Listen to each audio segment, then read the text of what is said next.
C'est par la foi que voyons l'invisible.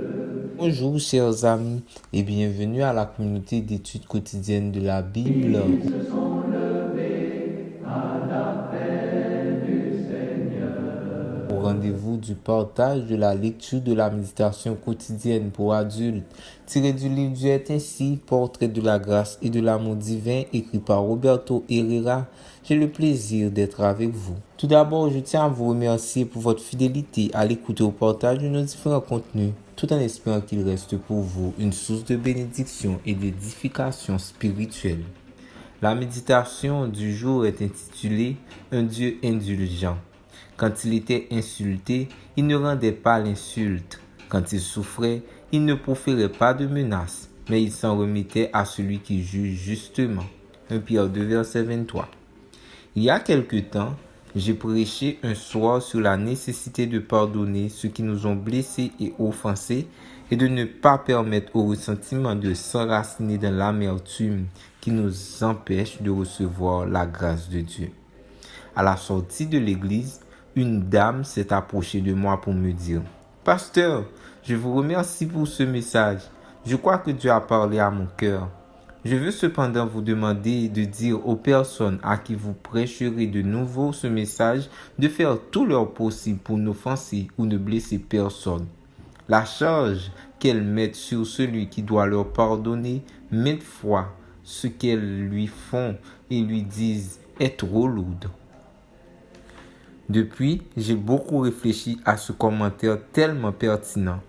Je crois qu'il est difficile de pardonner quelqu'un qui m'a offensé et causé une blessure qui fait mal et qui saigne, et que le chemin de la prévention est l'idéal.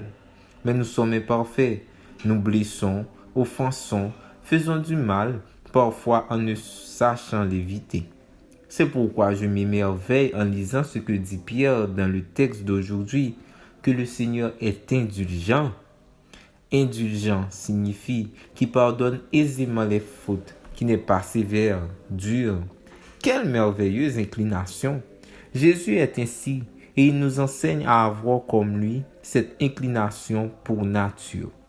À ceux qui nous maudissent, nous ne devons ni répondre par des malédictions, ni menacer lorsque nous faisons face à des situations adverses, mais confier nos affaires difficiles à Dieu pour qu'il nous apprenne à pardonner et qu'il se charge d'ouvrir des voies.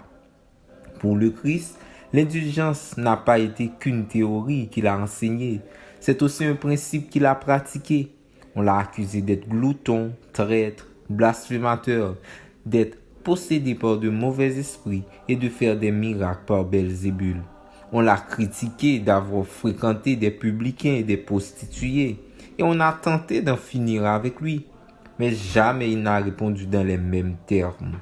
Comme l'avait prophétisé Isaïe, Jésus était semblable à une brebis muette devant ceux qui l'attendent. Il n'a pas ouvert la bouche. Isaïe 53, verset 7. Il confiait ses affaires à celui qui juge avec justice. Et vous, faites-vous de même? Si ce n'est pas encore le cas, apprenez que c'est un apprentissage de foi qui se fait jour après jour. Dieu veut que nous comprenions que l'indulgence n'est pas une faiblesse, mais une force. Il en est même difficile de contempler le Christ dans ce portrait quand nous nous sentons bien d'exprimer nos sentiments n'importe comment, même s'ils sont justifiés. Merci d'avoir suivi cette méditation. Nous vous souhaitons de passer une très bonne journée. Au revoir.